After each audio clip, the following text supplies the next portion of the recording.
Eu te preciso, Senhor. A minha família te precisa, oh Jesus. Preciso de ti, oh Senhor Jesus. Bonjour, mbote na bino, mbote na biso nyonso, na lingi bino mingi. Tozongi lisusu lelo na plateau na biso ya CMK Cardozo Beauty, esthéticien na bino international bino Bukavu. Lelo na bino te moko ya sika.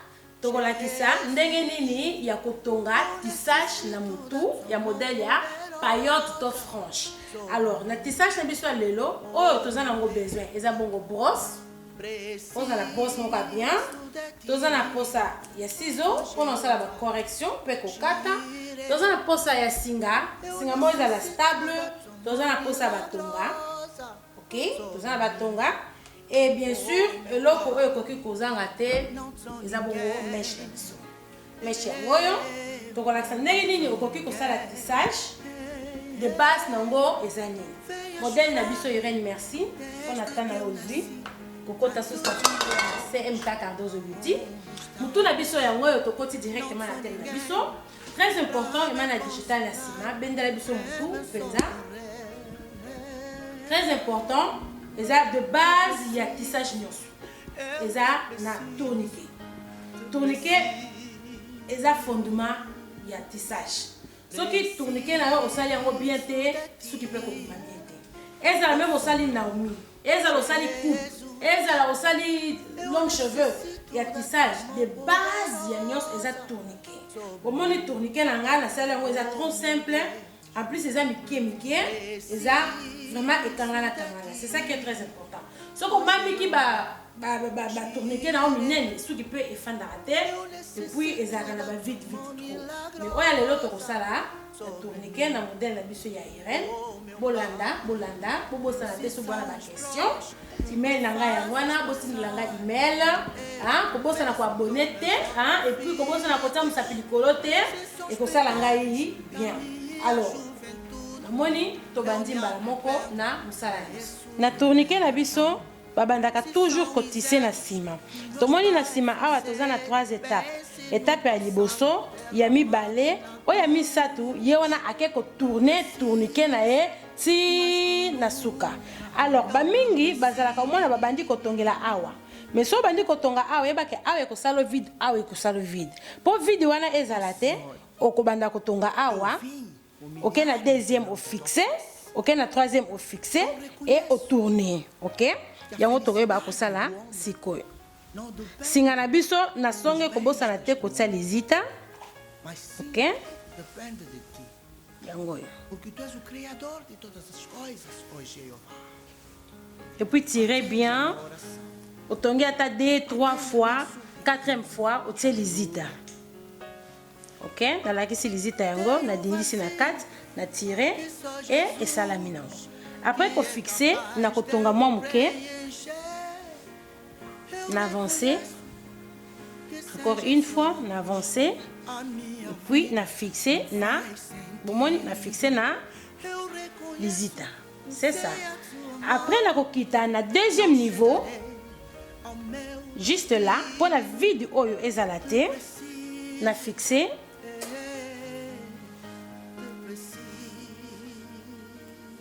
et na telizita nanga na bende. Na ke na troisième niveau bomoni que vide ezate na côté oyo.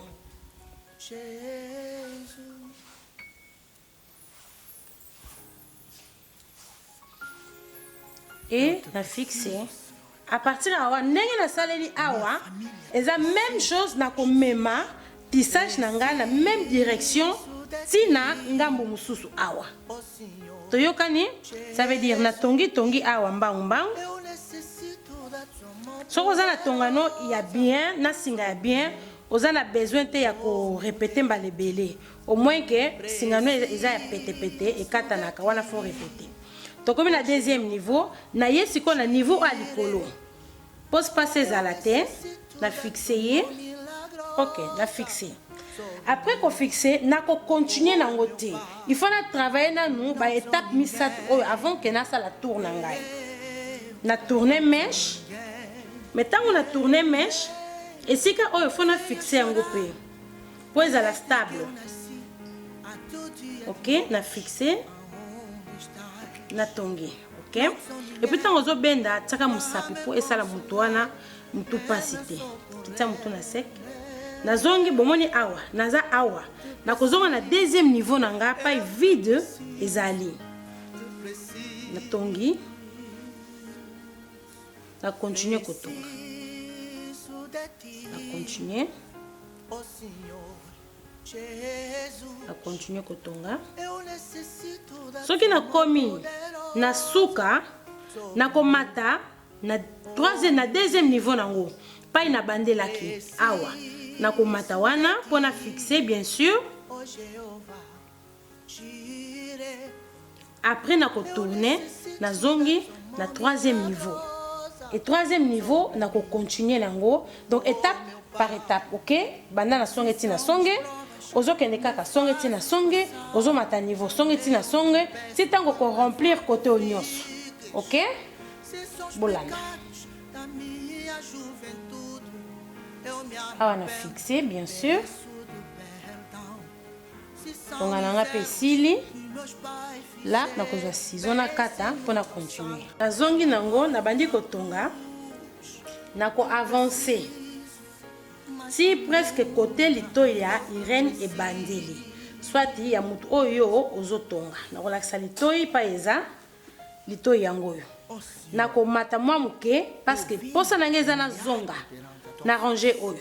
Mais na koko zonga avanter fona poussa mwa muke liboso pour e permettre ngata una ko zonga nazala na space te na katikati yango yo, hein, na utiawa na zongi. Mais na ebisio bien que avant ozonga linga o fixer, hein, o tie musapi na o devant pas au sukisi o fixer. Comme ça o komona ke ko sala ba boule te soit ko tomba na te to fixer. Après pour fixer, to qu'est-ce que na niveau et lundi. Yango. To kotonga ti nangambo mususu.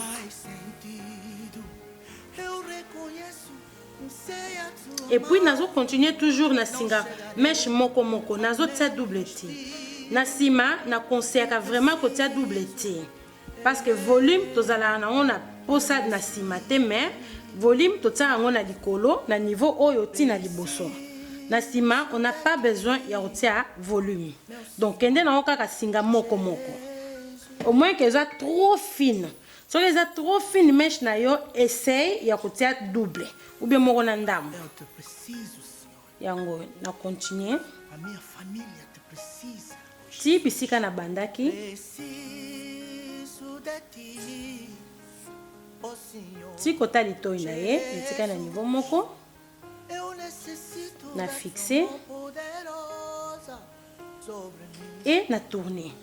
Na bandi bo comprendre chaque fois na komi na niveau avant que na tourner, il faut na kende moi liboso. Tant on a ko tourner et ko sala nga space mingi te. Et puis alors ni le ko sala et ko kanganga trou oyo.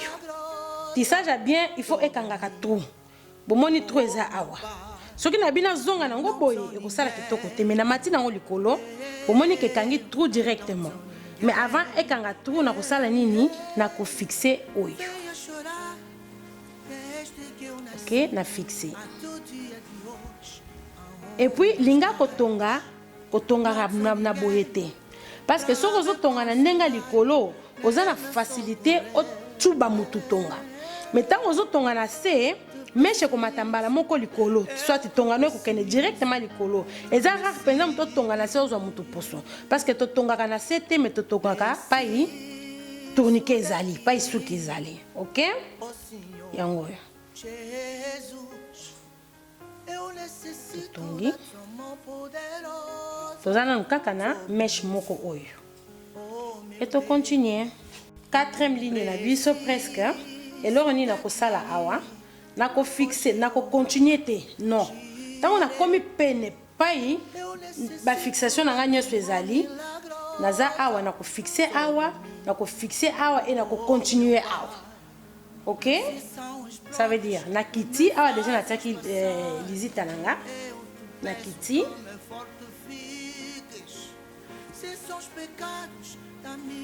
Et na fixé. Pour moi, à chaque fois, nous fixé, nous avons musapi. Pour se fixer, tu as musapi et tu bende baner. Yango monaka oh non, basalenga tissage mutu passe. Et na bandi ko continuer nango ti na ligne wa liboso. Na ligne ya liboso na okende mingi te, na ko avancer mingi te. Oh Senhor, eu vim na fixé. humilhar-me perante a tua Bomoni kobanda lito inaye tipa ina sukeli ko pesa taba 1 cm et demi. Alors, na liboso très important. Na tour nyonso ya liboso to ça les même chose. Kokende nango boembala moko te. Bomoni ke soki na zongi boembala moko e vimbi. Alors, pour evimba te na osala nini? Alléluia. Na fixé déjà. Na zui mondambo tissage na zongi siango sima na lalisi. Bomoni? Na lalisi na temu sapinanga na tongi wana. Na tongi yango bien pour elala. Na tongi. Bomoni keza plat. Alors, na koya nango susu mwa muke liboso na continuer kotonga na même rangée. OK? Et à partir à awa nde na kozonga. Bomoni ke evimbi te. Na zongi. Et na kozonga ti na ngambo na mususu. Bomoni? Bomoni ke ba vide nyonso en même temps nazo kundango. Nazala niveau oyo na matimba la moko.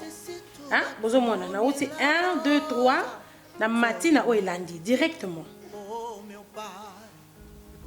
Tissage ezo salama eza ya kolala etelema te ebeta pe pante te elo monte.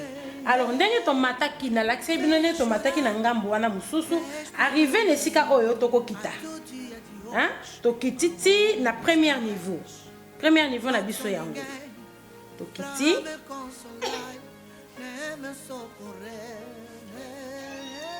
to kiti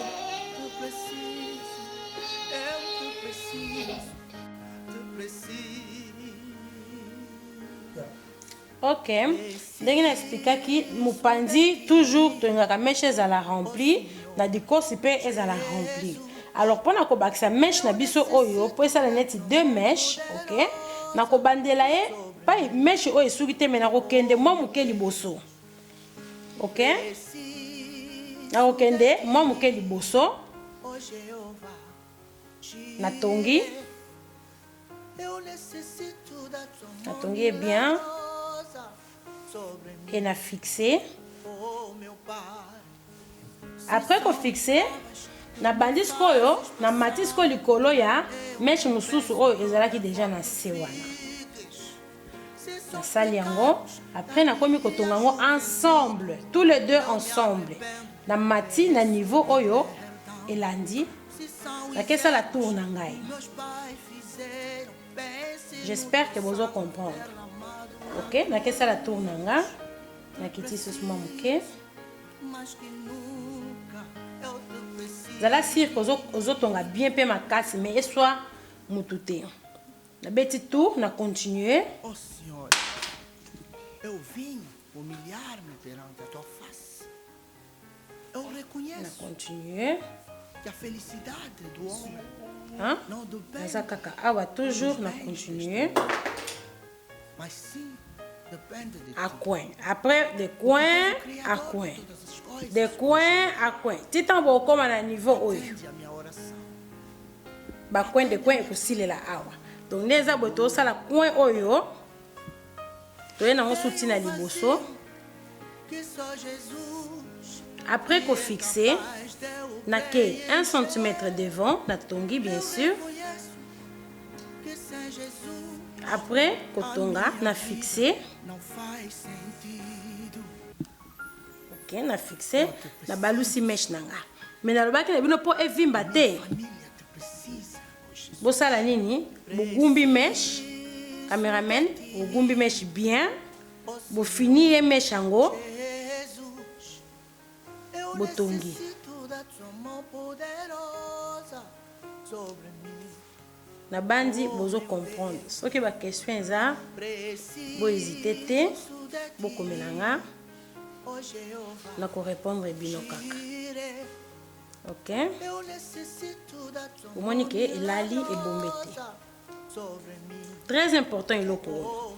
Ce que moni okokate, okoki no pe kokata, mais na brésilien, lokola bat balinga kokata ba brésilien na bango mingi te. En tout cas, ce que ça nango urgente, okoko balusa na yo, o continuer. Mais ce que ça nango synthétique, kata na yo sans problème. Bon moni que na liboso awa ifandi bien. Alors après, toke na arranger o elandi, totongi. To avancer bien sûr. To memi yango ti na ngambo wana mosusu. J'espère que vous comprendre. Preciso de ti, oh Senhor Jesus. Eu necessito da tua mão poderosa. Ndenge nalobaki tissage oyo asuka liboso totongi ye ti awa bomoni yango na ba image. Après nakozwa double nasangisi na posé wana parce que awa naza na volume te. Naza na posa susu a volume. Nasangisi ba meche mibale na tongi yango nakena yango na ko tourner yango ti na coin oyo. OK? Yango na fixer.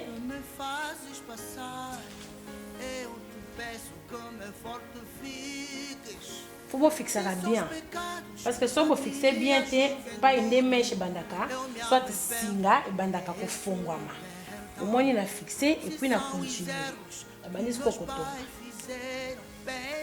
Nakena ngoti na si. OK, j'espère que bon on a bien. Ah nazana deux singa, ya mèche. Mais na di kos na ko baksa troisième singa. Pona epesanga volume na di kos. Ndenge na yebisa bino est très important. À partir à awa na baksa sous singa moko. Eu reconheço. Yeyo. Na bakisi pona awa volume ezala bomonya. Mas sim, depende de ti. Na fixer ye pena non avant de continuer.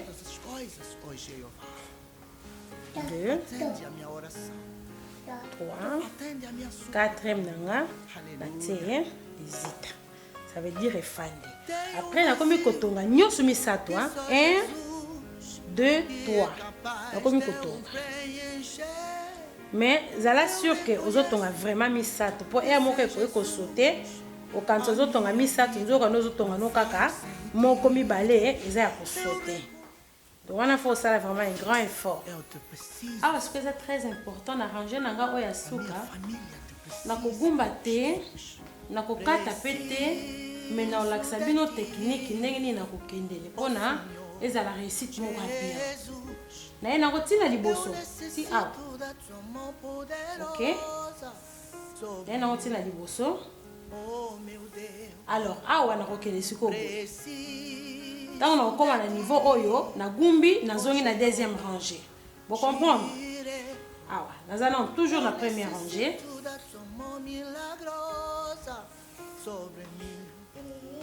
Est-ce que nous avons préparé déjà franche to paillotte nangai?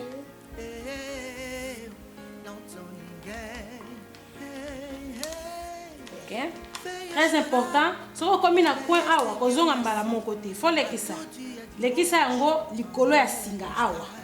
Là, pour tourner. Il faut l'équisa toujours likolo ya singa pour à plus tard mon na tête tango ko partager yango. Soit que tango kabula ngo bomoni na lekisa ngo likolo singa naza likolo singa. Après on a fixé na zongi mais pona zonga po ebombete na osala nini na ko fixer ye awa na coin na finir bien na musapi nanga. OK, et puis na zongi na ranger oyo na deuxième rangée na zongi liwa. Après, bon, comprendre pourquoi.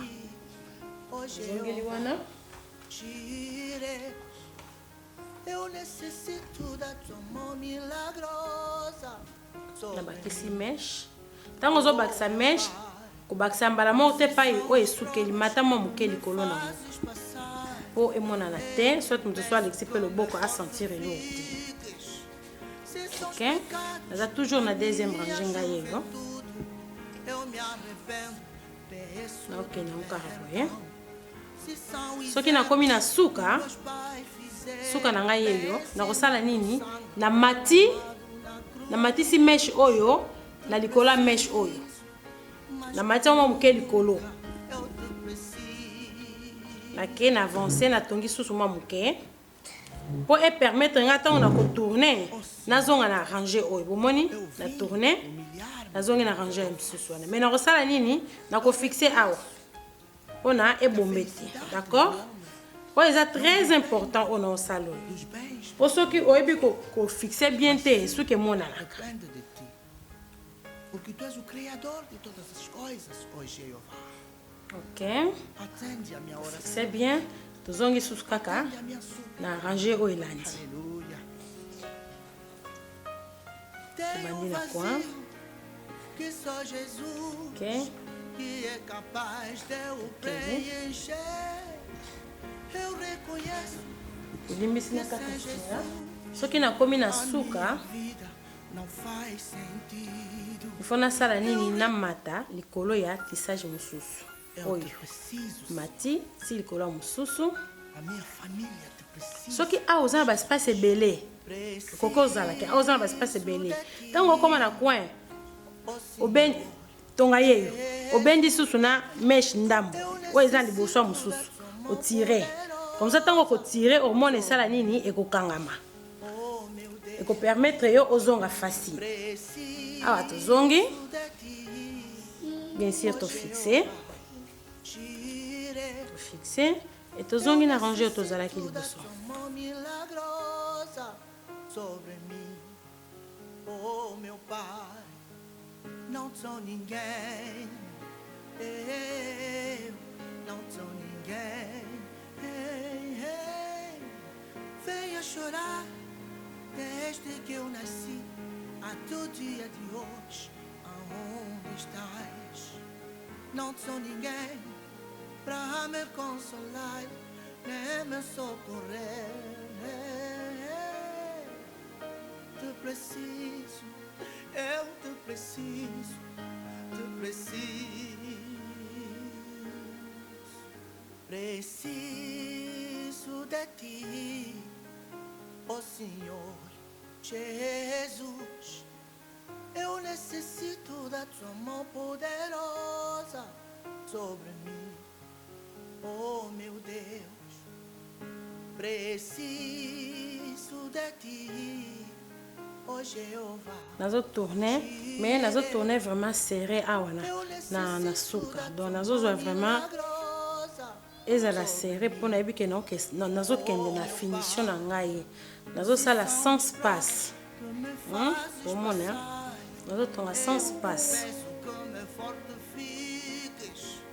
C'est ma caméra toujours avec Mana Digital de Bosanité. So bozo fête na bino, anniversaire, mariage, concert, même ba clip, même ba flyer, bon pour ça ba flyer, Mana Digital la sala nyonso. Beaucoup contacter, ba donner na ye na soka ba vidéo nanga. To lança toujours publicité à Emana Digital. Yo pour ozo préparer mariage na yo ko hésiter te contacter nga. Numéro de téléphone nanga eza wana. Ube otindeli nga annonce moko na YouTube, ube komeli nga na email nanga. Ya wana na se ezo lekana. Merci pour nata na bino. Bozwaka pona kolanda ka ba information oyo yo. Pona bino pe boyekola. Bomoni ke nazo kende vraiment na suka. Tourner. Tozo serrer. Atende a minha súplica. OK. Aleluia. Tozo tourner. Afin tozo tourner faut au final comment muke pona au placer bien. Au fini moi musapino bien na kati. Eu reconheço que On peut continuer. A minha vida não faz sentido. Eu reconheço. Nós vamos tourner toujours. Hein? A minha família te precisa, oh Jesus. Preciso. On te dit doucement comme vraiment mouquet. Oh Senhor Jesus, eu necessito da tua mão poderosa. Et puis nazo dresser hein. Nazo fina, nazo dresser. Nakena mouvement presque ti na suka. OK? Na suka. Na tongi susu bien.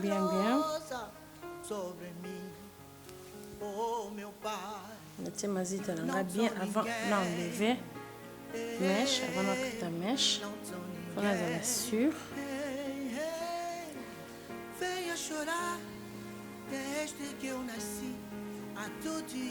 OK. Zo. Na silisi partout wana na koza ciseau. Na kokata et puis na ko fixer. OK, na kati. Ouais, liboso. Na kati pe. Ouais, mibale.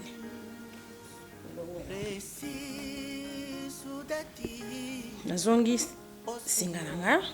Bomoni ke awa mwa salite nanu eza wana. Kaka pa eza wana na kosala nini na kochuba tonga na kati. Mais ça l'effort que ochuba yeti na bimisi yango na ngambo mosusu. Na chubi kaka place on a po ekota na kati. Na tirer. C'est pas facile à tirer mais faut que essayer.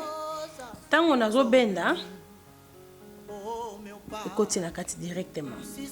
Après na zongi lisusu kana niveau wana pa etonge bimeli na zongeli wana na eko zonga na lidusu pa inazalaki. J'espère que vous comprenez lidusu na ngaye. Fona luka aye wana moni tonga bimeli wana. Tango bimeli wana siko tu oyo po ekangana na bandozwa mesh na ngambo oyo na zupe na ngambo wana na sali nini na tirer na fini yango babengaka finition na zui na ngambo oyo na zupe na ngambo wana nazo mela na mwa bana na esunga ngai pona kokanga lidusu emona na te. Vous comprenez nazui ndambo awa nazui ndambo kuna.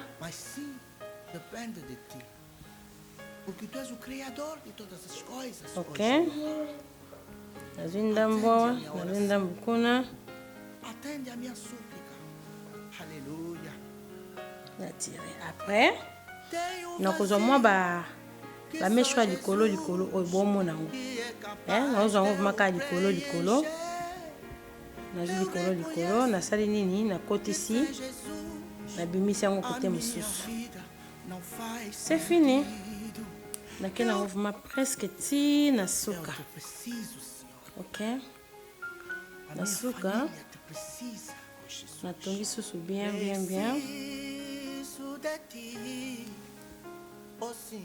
Natie mazita nanga bien avant d'enlever mèche, avant d'enlever ta mèche. On a la sûre. Oh meu Deus, preciso de ti. OK. Zo. Na silisi partout wana na kozwa ciseau. Na kokata et puis na ko fixer. OK, na kati. Ouais, liboso. Na kati pe. Ouais, mibale.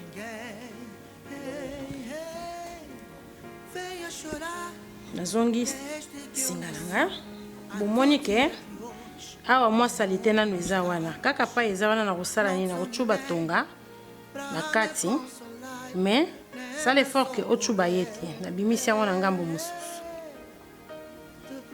Na chubi kaka place on a po ekota na kati. Na tirer.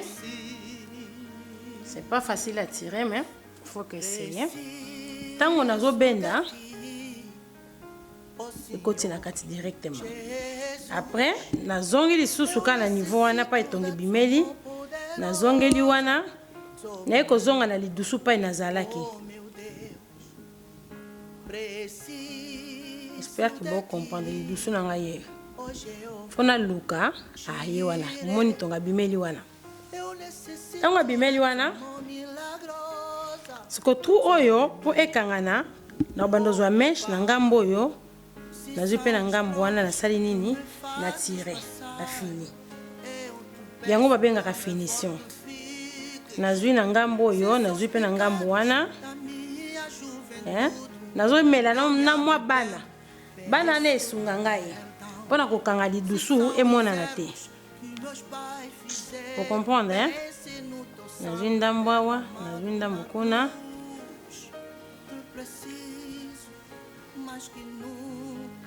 Ok. Nazwi ndambo awa, nazwi ndambo kuna.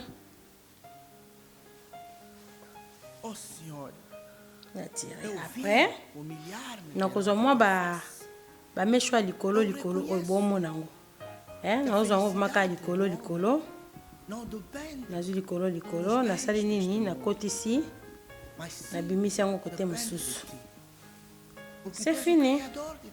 Tomoni après kosilisa finition na biso tokozwa temps ya kobrosser suki olimbisi tokozwa temps ya kobrosser suki na biso na sèche-cheveux po topesa yango déjà forme.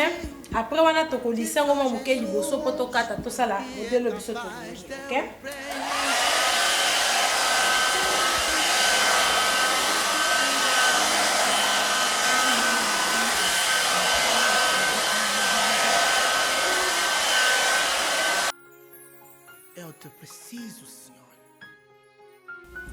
Ndenge na expliquaki bino mpona kosala tissage na biso yango oyo esili elongi eza nanu ya kobombama oyo elandi sikoyo tongi kokata franche na biso na liboso. Mpona franche oza na besoin ya ciseau, oza na besoin ya pene tige ya mokie ata eza tige te mais eza pene ya mokie, et puis toza na lissère na biso professionnel. Ok, lissère na biso marque Vidal professionnel. Toujours présenter en groupe la mission Zolanda, comment utiliser et puis comment vous coquille kozwa yango. Et là quelque chose est très important, au coquille jamais ko banda kokata ce qui au lycée soukité. Faut au lycée yango na ko lycée au pesa yango forme et après wana au sanoli au mesurer là après au koyeba kokata na ciseau. OK. Donc je vais mesure na biso. Mesure ya franche bazwa kango na V. OK? V na biso yango yo. To mesurer, tozwi. V na biso, na ngambo pe V na biso yango tozwi. Po toza nango besoin te ke kuna na mopanzi. Je vais to mesurer vraiment bien. Yango yo. Après to mesurer bien kouta likolo. Oh meu Deus, yango. Soki ekoki te plus tard bien sûr tokoki susu tobakisa moi suki. Alors tokozwa lissère na biso. Tobandi ko lisser suki. Mais tozo balusango toke. Tozo balusango. Tozo tourner enfin. Vous comprenez? Tozo tourner. Pona e faciliter biso tant to kokata. Suki ezala déjà na position moko ya bien. J'espère que vous comprenez nga. Tourner, toujours tourner kaka. Après to mélanger en le sauce. To tourner. Après ko sala boye to ko sanola. Oh, tout ça nous avons besoin de et que si. Nakokata, très important. Faut que tout na mutu, batonso balinga sourcil na bango e monana. Batonso balinga sourcil na bango e monana te. Ce que mutu alingi sourcil na e monana te, okokata na niveau à misu na ye. Parce que tant qu'on y a sous qu'on lycée une fois, et que ça la, et que boucler, et que bomber, alors et que souka tina niveau à sourcil na ye. Mais ce qui mutalingi sourcil na ye e monana. Wana okokata na katikati ya lisu na ye. Potango ko gumba ngo sourcil na ye e ko mona. Na moni ke toyokani ko sanoli. Et dis-moi Irène, sourcil na ye monana pe monana. Monana te. Irène alingi te sourcil na ye e monana. Ko alingi monana te na ko placer misapi nanga. OK, bomoni na placer yango wana. na place yango na niveau ya zolo na ye na katikati ya zolo. Alors nasali nini na kati ntango ozokata sala effort okata tout droit meshe yango tozala yango posa te après wana na peigné. Ok, après qu'on peigne on peut vérifier bien sûr autant la côté nini lekani côté nini tout le monde n'a pas failli tes années tout ça les corrections dans la mise dans ça la correction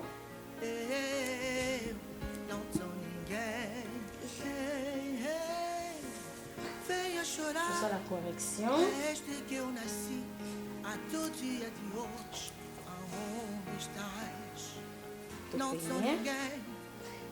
tout le monde peut se awa na suka partir awa ke côté mususu lekana ukona côté mususu lekana to sala nini ça la correction misu ezala toujours au kama preciso de ti ça la correction il y a encore un peu là Jesus eu necessito da tua mão poderosa. OK tomonike eleki misu na ye na bamisusu bakokommente bakoloba non bosala yango milai mingi mais soki tosala yango milai boye eza par rapport ya demande ya ye moko et puis ntango tokolekisa susu faire likolo ekosala ke evimba ekovimba na ekolia space ekobombe etango ekobombe tokomona ke akomona mieux par rapport ya sikoyo. Alors tozwi susu meshe yango moitié nango tozwi vas-y faire nanga nazo bombe nazo matsango likolo omoni niveau ekomi omoni différence maintenant on a kosanola yango akokwea mwa moke tozwi susu ngambo mosusu.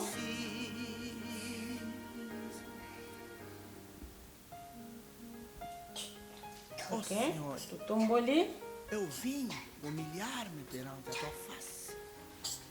Eu reconheço que a felicidade do homem não depende dos bens deste mundo, mas sim depende de ti, porque tu és o Criador de todas as coisas, ó Jeová.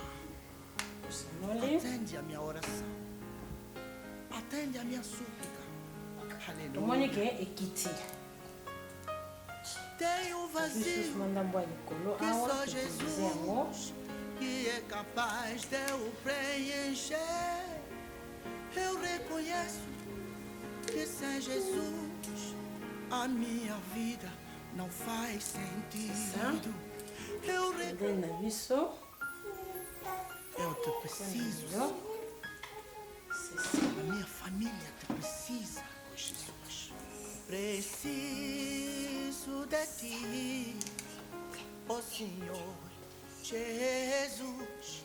Okay. Eu necessito da tua mão poderosa. L'émission Oyezolanda, donc on a accepté comment au lycée na faire oyo et puis comment au kokiko ça la fait ba boucle na faire oyo soit comment au kokiko ça la commande na yo na faire oyo. Alors pour la modèle la biso ya lelo to la kisi ndenge ni na kosala la biso ya lelo to la kisi bino comment kosala tissage ya paillotte soit franche et ça même modèle sauf que moko ekendaka mopandi mais méthode eza kaka yango moko omoni yango to utiliser ciseaux to utiliser singa batonga faire à lisser et puis na kisanol de base na biso ezaki tourniquet plus tourniquet na yo ekofanda kitoko ekozala mike mike plus résultat na yo final ekozala mieux. Alors pour na ba question na bino bosana te bokomela biso abonné. Vous savez à toujours les colos que boss à la terre. Merci pour les commentaires na bino bozo tia et ça la biso plaisir. Et j'espère que na autre l'axi bino lelo va apprendre quelque chose. OK? Comme ça tozo kutana bientôt na émission Elandi Bongo ya comment lisser les cheveux brésiliens. En tout cas merci Mingi, merci Pena Irène. J'espère que c'est peli na modèle na yo. Ok? Alors, la personne va botter mingi, dans ma caméra, tout ça n'était toujours avec Mana digital. Bon contacter, bah donner la biso ya wana, yanga mon père yango ezo le kana. En tout cas, na lingi bino mingi. Se são os pecados da minha juventude, eu me arrependo, peço do perdão. Se são os erros que meus pais fizeram, pense no teu sangue derramado na cruz. Te preciso mais que nunca.